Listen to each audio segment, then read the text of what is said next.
Welcome, everybody. My name is Anita Stokes. I am the Senior University Relations Manager at Dolby Laboratories, and I'm so glad that you all have been able to join us today. I hope you're enjoying the BRIC Summit so far this morning and have gone to a few sessions. For those of you who this is your first session, welcome. I hope that we can cover a little bit more about Dolby and our hiring for the entertainment technology future in the next 30 minutes or so, and then we're going to open it up to some Q&A. I'll close down this slideshow. We can all hopefully turn on our cameras and then ask questions live. So let's get started. Okay, now why is this not working? There we go. Okay. So this is the recruiting team at Dolby. These are my wonderful recruiters, so Sana Teramoto, Mariela Vargas, Francisco Carbajal, and our wonderful coordinator, Jaisha Encarnacion. And I've been at Dolby, just a little bit background on me. I've been sort of in this entertainment technology space for many, many moons, as I like to say. Been in various entertainment companies on the game side, EA, LucasArts, Lucasfilm, and PlayStation, and then also at Pandora and Apple and some other places like that. But I've been at Dolby now for the last 6 years. I'm really happy to talk a little bit more about the program that we've been developing over the past few years.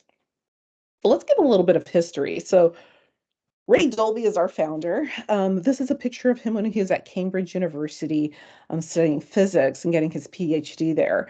But if you think about it, I'm sure you can sort of tell by the skinny ties and just the black and white photo itself. This was back in the mid 60s, right? And Ray was very much into music, and if you recall that time, that era, it was a lot about the Beatles and the Rolling Stones, and sort of that whole music that from the 60s sound was sort of taking off.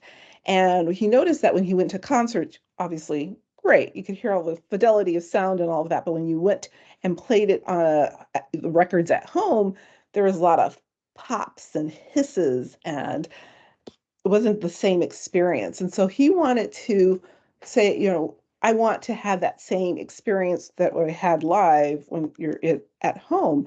And he created an audio codec which removed those sounds from the playback, and our company was born. So it was founded in 1965, and we've grown. We've grown quite a bit. So we're at about 2,000 people globally. We're in 30 different cities. We're in 20 different countries. The blue dots that you see are our offices. We're actually headquartered in San Francisco, California, and we have research and development offices around the globe. Some of those that are highlighted there: Warsaw, Poland, Wrocław, Poland, Shenzhen, China, Sydney, Australia, Nuremberg. There's a host of places that we're at. And then we have just sales offices globally. So I think people, we've been around for 50 plus years, and we'll continue to grow. And I'll talk a little bit more about what those things are. But I think a lot of people think they know Dolby, and it's like, oh, you guys make speakers. And it's like, no, not really. We actually make the technology that goes into many different products where you can get your entertainment experience. So Dolby has an end-to-end sort of ecosystem. So at the heart of it are our technologies, Atmos Vision, and many other things. But when you think about it, we're trying to help the creators, the storytellers, tell and get their vision onto screen, into music, whatever it happens to be. So we take this technology, and we're in gaming, we're in episodic streaming services, we're in music, we're in sports, theatrical releases. I mean, we're in basically that whole entertainment ecosystem. But then how that next concentric circle there, how is it distributed?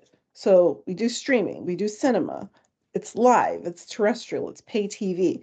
There's so many ways that folks consume their entertainment. And so we're a part of that, working with Disney and all of the major networks here in the US as well as globally. There's so many, Netflix, all of those folks that we work with to make sure that we can get the entertainment distributed to the population who is going to consume it. And then how does the consumer take us in? So whether it's on your iPhone or your tablet or your game console, even in your automobile, sound bars, PCs, TVs, we're in everything. We're actually in over 1 billion products. So yes, we have a pretty wide ranging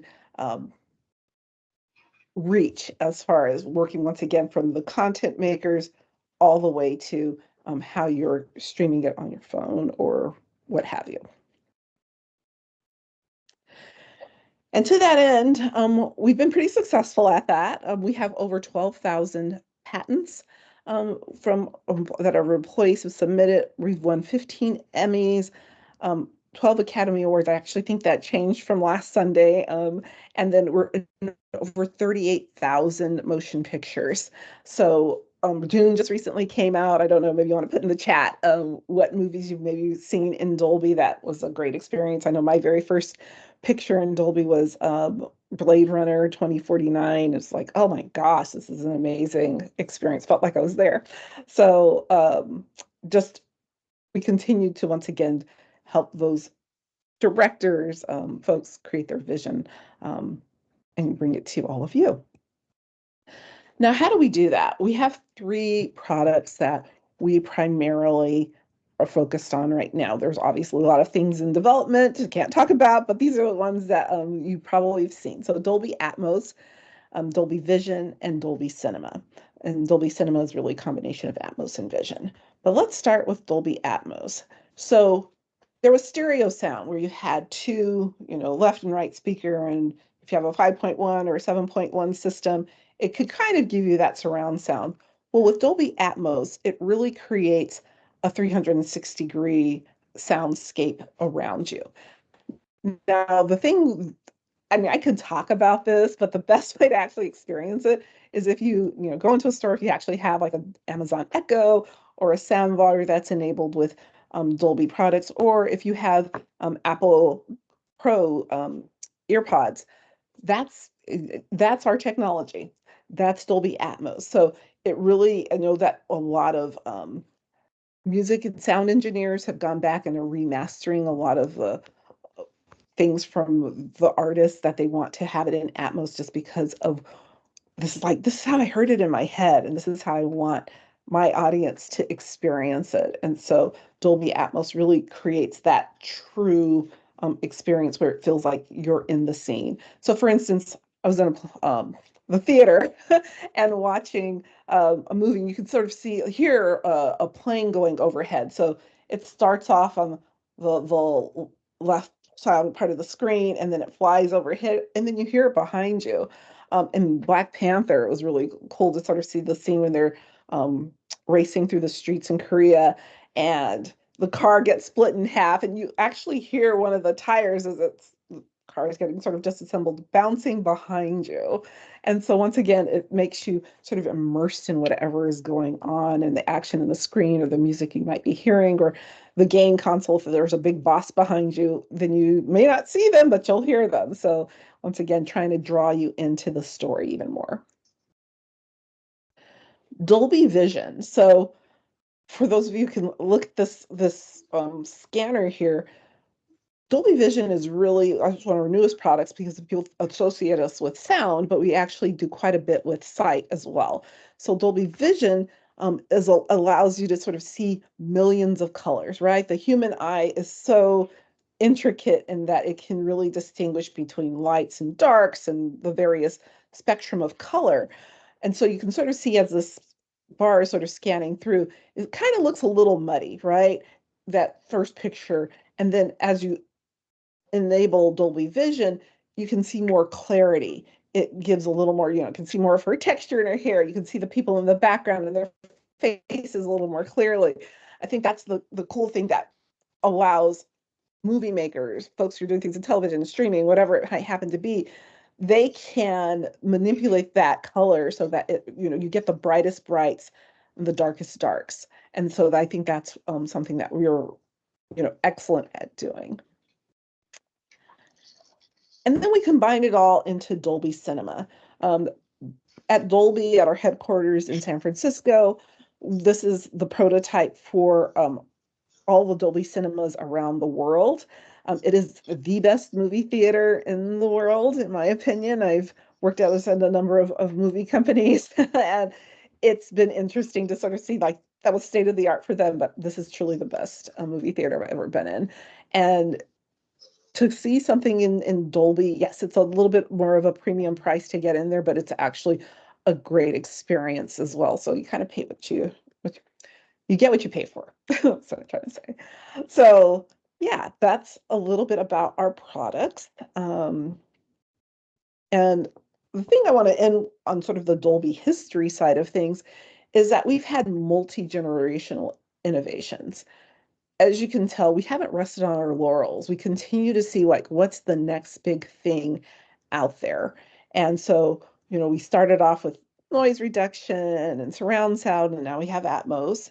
And then with cinema, it was also noise reduction and then cinema stereo, then surround sound. And now with the implementation of Atmos, introduction of Atmos into the cinema, it's once again this enveloping soundscapes that folks can do. It's not just for the big blockbusters, it's also for the quiet films too. At home with the digital AC4, Atmos and Vision, and television, sound bars, you name it, and then in PC and mobile, and then as well as communications. So let's talk a little bit about Dolby U. Dolby U is our internship program. And what we aim to create are sort of providing students with real world experiences, not just fetching coffee or, taking someone's dog to get groomed. That's not what we do. That's not sort of in the entertainment vein that people have heard of. We actually want you to try a career on for size, see if this is something that you can see yourself doing um, for the next, few years or longer. And so to that end, we put you to work. So we pay you for that. So we don't have unpaid internships. We make sure everyone is paid. And then we actually have a philosophy on what we want folks to experience. So we have educational, civic, and social programming that we provide. On the educational side, obviously the heart and soul of the internship is the work that you're doing with your team, but we also supplement it with our executive leadership training. So our executives come and they talk to the interns. It's a great way to learn more about the business, but also get an understanding of their own career paths and how they got to where they're at. Um, we provide mentors for the interns. We have lunch and learns. And then at the end of the summer or the fall, whichever cohort students are a part or interns are a part of, there's a showcase, and it's a chance for them to highlight the work that they've done over the course of their internship to the company. So, people get a little nervous, but it's really a great experience because they're, talk about yourself, make sure they're bragging about themselves. This is a great opportunity to share with others all the hard work that they've put in. Now, most of our internships last between 3 and 6 months. It really depends on what the business need is, as well as what opportunities are offered. So we don't always have the same internships. I mean, you can always count on them being sort of like a marketing internship or engineering roles, obviously. But within that, it can vary as what might be available during the summer and during the fall. The locations. We're based once again in San Francisco, but we have other locations here in the US. And I'm speaking strictly to the US. We'll talk a little bit about that if you happen to be an international student or have or advising international students. But we have internships in San Francisco, Sunnyvale, Burbank, and Atlanta. Some internships are still fully remote. Once again, depending on what the role happens to be, there are a handful this summer that I know we will have who will be fully remote, but we still do remote activities, which I'll get into in just a moment. And who's eligible? Basically, we take first year through students all the way to PhD candidates. So, and everyone in between. And also, if you've graduated within the last 6 months, we also consider you open to be eligible to be an intern. We do accept international students. They just need to be eligible to work in the United States. All right, moving on. So you can see these are pictures of what our interns do and sort of our the activities that we do with them. So the picture, I think it's on your right hand side, you can see someone putting on a what do you call it, VR headset. We do a lot in that space, AR, VR. We went to the Exploratorium. Every now and then, it's one of my favorite activities to take the interns on. It's just an ice cream run. It's one of our interns with her dog, which is really cute. And then you can sort of see our showcase with folks doing sort of the stand-up science fair on steroids kind of thing. And then we always go to a baseball game when we can. So those are a couple of activities. And then you can see some more of some of the things that we had a skincare night that folks had. It was a skincare movie night, which was kind of fun. There's just a whole host of things, participating in parades. We really encourage students to be a part of our employee networking groups, and that can range from Obsidian, which is our Black employee network group, Mundo, which is our Latinx employee network, Agape Christian network. There are 14 different networks, so I can't go through all of them, but we have a host of employee networks that students can get involved with and interns can get involved with in order to connect with other employees and learn a little bit more about our company. So our internship opportunities vary across the different departments that we have. We have our advanced technology group, which is basically our research and development team. We have our entertainment group, which happens to be the largest organization at the company, spanning commercial partnerships, a whole host of things. So sales group is also included within that. Our cloud media solutions group, our CMS group, is one of our newest business groups, and they're basically everything that's in the cloud, how people are accessing that, working with software developers and things of that nature to make sure that, once again, our products can not only be used for entertainment, but they've also sort of seen, like, dating services. We realize that, hey, dating services are a great way for us to, using some Atmos vision and sorry, Dolby Atmos and Dolby Vision. Sorry, got a little brain fog there. Can work in other things, like in automotive, like if someone's trying to diagnose what's wrong with your car or things like that. So moving a little further afield from entertainment. IT, obviously making sure everything's running well for us. Legal, actually, our legal department is revenue generating. So we have a lot of IP, as you can see from all the patents that we have. And so we have an enormous legal team making sure that, folks aren't doing piracy and are sort of following and paying the dues for using our technology. So it's a pretty extensive team. We also have a marketing team, which is actually fairly new in the space. For the longest time, we didn't have marketing just because Ray Dolby was so innovative in that everyone got used to seeing that Dolby logo. And back in the 70s and 80s, when you can press the button to sort of say noise reduction, it's on and off. But just when it was seen on albums and things like that, people knew, hey, you're going to get a better sound. And now we are marketing it a little bit more, call it, intentionally. Finance obviously is finance, and then people and places, formerly known as HR, human resources, is the other business group to talk about that we have internship opportunities in. As far as our internship timeline, we do have 2 classes, one in the summer, one in the fall. Our jobs for summer are posted in late November. I'm gonna actually break this up because the slide is not quite as accurate as it used to be. So we have 2 times that we'll post. For technical roles, we'll post in September. We usually try and start hiring in the fall.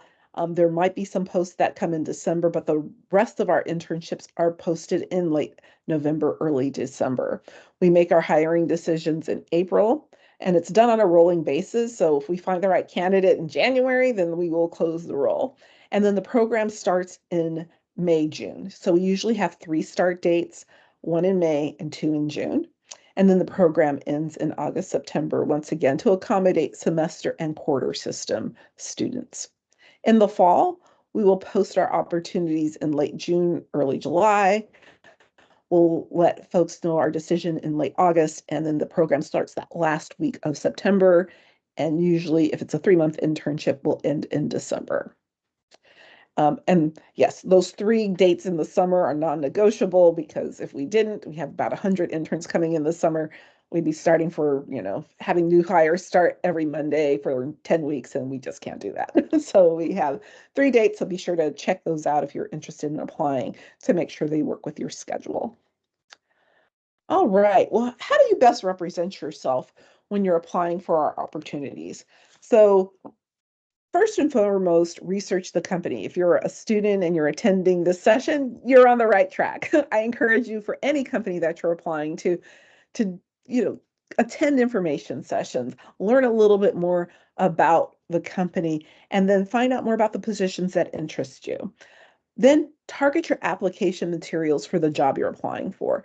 We are not trying to be mysterious and saying, oh, let's see if they know C++, if they're going to put that on there. No, we will tell you exactly what we're looking for in your app, in our job description. So work backwards from the job description to see what you have. And I like to call this out for women out there. I know, guys, you are so confident, which is wonderful, but women, feel free. If you're like, oh, I don't, guys will see something and say, oh, I don't meet all of these qualifications, but I meet about 60% of it, I'm going to apply. Women are like, oh, I don't meet all of it, I might not apply at all. And it's just like to use this quote from Star Wars and Han Solo. And it's like, don't tell me the odds, just apply. So just go out there and take the chance in applying for these roles. Um, Next, show genuine interest in what we're, you know, sorry, what we're offering. So we like to see projects that you've worked on. If you have, are a DJ on the side, if you play an instrument, if you've won awards, if you are in clubs or extracurricular organizations that highlight your interest in sound and audio and vision and all of those things, and anything related to entertainment or pop culture, please let us know. That is often a differentiator for us when we see someone who's like, oh, they are a DJ on the side, or hey, they do wedding photography, or whatever it happens to be. It shows an extra initiative for us beyond your class work, that you are very involved in this. Or if you are a game maker and you've worked together with your friends and you've created a game, tell us a little bit about that. Tell us your specific role in making that game come to fruition. So those are the types of things that we want to see on the resume, and that's how you can also differentiate yourself from other candidates. So how to apply? Go to the link at the bottom of this page, so jobs.dolby.com/careers, and there's a search bar at the top, and you can type in intern, and it will list all of the internships that are available. Once again, be sure to apply for the internships that you're eligible for. You can apply for more than one. Once again, just make sure, that you have experience or some transferable skills for those positions that you're applying for, and that if you don't have EU in citizenship, that you're not applying for those EU internships, because my colleagues in the EU will like say, hey, do you have any possibilities for openings for this candidate? And because they will have to deny you. So just be aware of that. We do have, like I said, global internships in Asia Pacific, as well as EMEA. All right. So with that, LinkedIn is also another platform that we use. It's very important. This is a chance, once again, the resume is really there to get you to the interview. Your LinkedIn, you can list everything, right? So sometimes I know students like me telling you, you might have to have more than one resume, because you might be applying for something that you have with your minor. It might be in communications, but you are also a finance major. right? So you might have two different resumes. On your LinkedIn, you can put all of that information there. So you can put your finance, your marketing, your engineering, whatever it happens to be. You can talk a little bit more about yourself and, you know, hey, if you're a career changer and you want to talk about like, hey, I was used to be in video transcribing, but now I want to get into editing, then this is your opportunity to highlight those opportunities and your experience in that, as well as your education. So make sure your LinkedIn is up to date. Recruiters are on LinkedIn quite a bit, so that's the best place to be noticed. All right. Um, Photo, add your education, draft summary, fill out your projects, and those volunteer experiences, skills, and endorsements that you get from your friends and folks who know your abilities also help to boost your profile. So with that, I think I'm right on time. Oh, a little 2 minutes early. Um, Please feel free to reach out. We're going to open this up to questions here in a moment, but if you have any questions afterwards, feel free to write me and the team at universityrecruiting@dolby.com. Just put the title of the internship or the title of what you want to discuss and your full name, and then feel free to attach your resume or cover letter. Honestly, the best way to apply, though, is not through writing an email to us. It's going onto our job site and then applying there. So with that, give you a couple more seconds, just if anyone's writing down that uh, email. But I'm going to stop. I'm not recording, but stop the sharing of this thing here. There we go. I was about to hit the wrong thing in this whole conversation, which was not going to be good. Okay, so let's see. I think I've stopped sharing. And with that, if anyone has any questions, feel free to put it in the chat.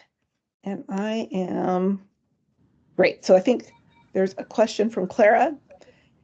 If we're interested in exploring career opportunities at Dolby U, but do not meet the eligibility requirements for the internship program, what's the best ways to get in front of the team? So Clara, maybe you can come off of mute and let me know what your question is specifically, because if you don't meet the qualifications, you don't meet the qualifications. So, and I think someone has their, yeah, I'm going to mute you. If you can mute your microphone, that would be great. Hi, Anita. Great. Hi, Clara. Or Ciara, sorry. I don't have my glasses on. And I will turn my camera on really quick. Just to clarify my question, yes, I understand if you don't meet the eligibility requirements for the internship, then you don't apply to it. My question is more so aligned with other career opportunities at Dolby because I'm already in my career. So I guess I would technically count as like a professional now. I've graduated and I just finished my master's, but I'm literally just shy of that 6 month mark. So I've technically just came out of the eligibility requirements because it's been longer than 6 months. So I'm trying to understand if there are other programs or another way that I can get into Dolby or at least get in for an interview if I'm interested in working with the team. Wonderful. Great question. Yes. So since I'm in university relations, I'm focused on internships, but my colleagues on the hire for junior, which we call echo talent, early career talent, as well as very senior talent. So the whole spectrum. So yes, there are other opportunities that once again are posted on our job site that I would encourage you to look at and apply to. Thank you. You're welcome. And I should highlight something else too. With our ECHO program, we're just really developing that out and fleshing it out a little bit more. And for echoes are considered anyone with less than 24 months of experience. So that can mean you're graduating, and this does not include internships. So your internships don't apply to that 24 months. So if you're a job changer and you're, once again, changing professions and going from engineering, say, into marketing or something like that, you would be considered an echo hire simply because you might have had 20 years in engineering, but you might have 1 year in marketing, so you'd be early career for us. And then obviously, folks who just graduated from college and all of that are considered echo, once again, if they have less than 24 months of experience in the area of their degree or the field that they're entering. Wonderful. Any other questions? At this point, since I don't see it in the chat, just feel free to take yourself off mute. Feel free to take yourself off camera or turn on your camera too, and happy to answer any questions you might have.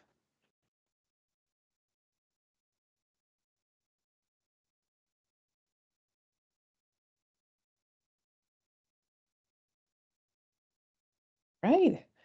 Either we have a really tired group or I was really thorough. So who knows what the case may be, but maybe once again, if there's anything any questions you have in the chat, I was just recently at a doctor and he said the there's no not dumb questions, but there's the worst question is the one you don't ask. So feel free to ask. This is your chance here to get all your questions asked, or at least what I can try and answer in the next few moments.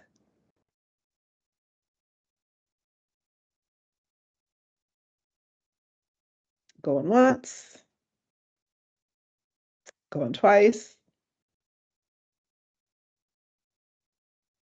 All right, 3 times. Well, thank you everybody for coming to this session. I know that it's there are many other sessions that you can attend, and really appreciate your taking time today to stop by and learn a little bit more about what Dolby has to offer. And I hope for those of you who are students that you consider applying to us now or in the future. And for those of you who are educators, that you consider recommending your students for our opportunities. So thank you all for your time and attention, and have a lovely rest of your Saturday. Bye.